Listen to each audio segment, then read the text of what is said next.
வணக்கம். பைபிளை முழுவதுமாக வாசிக்கும் நம் லட்சிய பயணத்திற்கு உங்களை அன்புடன் வரவேற்கிறேன். இன்று நாம் எண்ணிக்கை நூலில் 19வது அதிகாரத்தை வாசிக்க இருக்கிறோம். இதுவரை நாம் மொத்த நூல்களில் 11.35% நூல்களை வாசித்து முடித்துவிட்டோம். இன்னும் சில நூல்களை முடித்தால் நம் பயணம் வெற்றிகரமாகும்.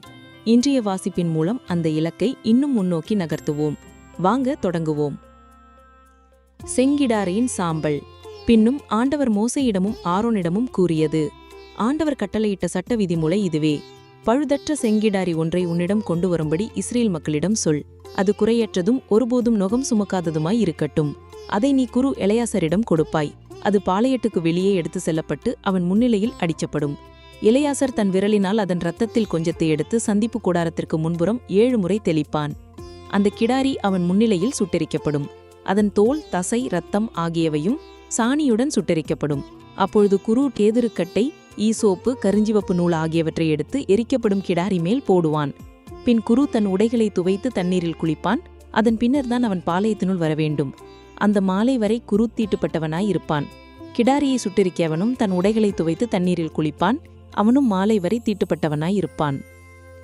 தீட்டுப்படாத ஒருவன் கிடாரியின் சாம்பலை கூட்டி அதை பாளையத்துக்கு வெளியே ஒரு தூய்மையான இடத்தில் கொட்டி வைப்பான். அது இஸ்ரேல் மக்கள் கூட்டமைப்புக்கென்று தீட்டகற்றும் தண்ணீருத்தாக வைக்கப்படும்.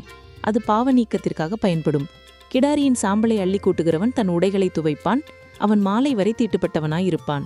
இது இஸ்ரேல் மக்களுக்கும் அவர்களிடையே தங்கும் அயல்நாட்டவர்க்கும் என்றுமுள்ள நியமமாக விளங்கும். பிணத்தொடர்பு. மனித பிணத்தை தொடுபவன் 7 நாட்களுக்கு தீட்டுப்பட்டிருப்பான். 3ஆம் நாளிலும் 7ஆம் நாளிலும் அவன் தன்னை தண்ணீரால் தூய்மையாக்கிக் கொள்வான். இங்னம் அவன் தூய்மையாய் இருப்பான். ஆனால் 3ஆம் நாளிலும் 7ஆம் நாளிலும் அவன் தன்னை தூய்மைப்படுத்தவில்லை எனில் அவன் தூய்மையடையான். பிணத்தை, அதாவது இறந்துபட்ட எந்த ஒரு மனிதனின் உடலை தொட்டபின் தன்னை தூய்மைப்படுத்திக் கொள்ளாதவன் எவனோ அவன் ஆண்டவரின் திருவுறைவிடத்தை தீட்டுப்படுத்துகிறான்.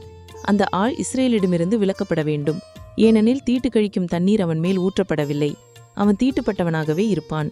அவன் தீட்டு இன்னும் அவன் மேல் இருக்கிறது. கூடாரத்தில் ஒரு மனிதன் இறக்கும்போது இதுவே சட்டம். அதனுள் வரும் ஒவ்வொருவனும் அதில் இருக்கும் ஒவ்வொருவனும் 7 நாட்கள் தீட்டுப்பட்டவனாகவே இருப்பான். அத்துடன் இறுக மூடப்படாமல் திறந்திருக்கும் பாத்திரம் எதுவும் தீட்டுப்பட்டதாகும். திறந்த வெளியில் ஒருவன் வாளால் கொல்லப்பட்டவனையோ, தானாக செத்தவனையோ, மனித எலும்பையோ, கல்லறையையோ தொட்டால் அவன் 7 நாட்கள் தீட்டுப்பட்டவனாய் இருப்பான். தீட்டுப்பட்டிருப்போருக்காக நெருப்பாலான பாவம் போக்கும் பலியின் சாம்பலில் அவர்கள் கொஞ்சம் எடுப்பர். ஒரு பாத்திரத்தில் ஊற்று நீரை முகந்து அதில் சாம்பலை இடுவர். தூய்மையாய் இருக்கும் ஒருவன் ஈசோப்பை எடுத்து அதை தண்ணீரில் தோய்த்து கூடாரம், அதன் பாத்திரங்கள் மேலும் அங்கிருக்கும் ஆள்கள் மேலும் எலும்பையோ கொலையுண்டவனையும் தானாக செத்தவனையோ கல்லறையோ தொட்டவன் மேலும் தெளிக்க வேண்டும். தூய்மையாயிருப்பவன் தீட்டுப்பட்டவன் மேல் 3ஆம் நாளிலும் 7ஆம் நாளிலும் தெளிப்பான். இங்னம் 7ஆம் நாள் இவன் அவனை தூய்மைப்படுத்துவான். தூய்மைப்படுத்தியவன் தன் உடைகளை துவைத்து தண்ணீரில் குளிப்பான். மாலையில் அவன் தூய்மையாகிவிடுவான். ஆனால் தீட்டுப்பட்டிருந்தும் தன்னை தூய்மைப்படுத்தாதவன் ஆண்டவரின் திருவுறைவிடத்தை கரைப்படுத்தி விட்டபடியால் சபையிலிருந்து விலக்கப்படுவான். ஏனெனில் தீட்டு கழிக்கும் தண்ணீர் அவன் மேல் ஊற்றப்படவில்லை. அவன் தீட்டுப்பட்டவனாகவே இருப்பான்.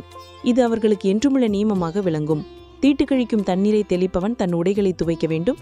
தீட்டு கழிக்கும் தண்ணீரை தொடுபவன் மாலை வரை தீட்டுப்பட்டவனாய் இருப்பான். தீட்டுப்பட்டவன் தொடுவது எல்லாம் தீட்டுப்பட்டதாகவே இருக்கும். அதனை தொடுபவன் எவனும் மாலை வரை தீட்டுப்பட்டவனாய் இருப்பான். நாம் 118 அதிகாரங்களில் 136 அதிகாரங்களை நிறைவு செய்துவிட்டோம். இன்னும் சில அதிகாரங்களை வாசித்தால் முழு பைபிளையும் முடித்து விடுவோம். நாளை அடுத்த அதிகாரத்தை பார்க்க சந்திப்போம்.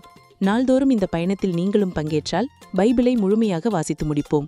இது நம் வாழ்க்கையிலும் ஆன்மாவிலும் பெரிய மாற்றத்தை ஏற்படுத்தும். இந்த பயணம் உங்களுக்கு நம்பிக்கையும் சமாதானத்தையும் கொடுத்தால் இந்த வீடியோவை லைக் செய்யவும், சப்ஸ்கிரைப் செய்யவும் மறக்காதீர்கள். பகிர்ந்து மற்றவர்களையும் இந்த பயணத்தில் சேருங்கள். நாளை மறக்காமல் வாருங்கள்.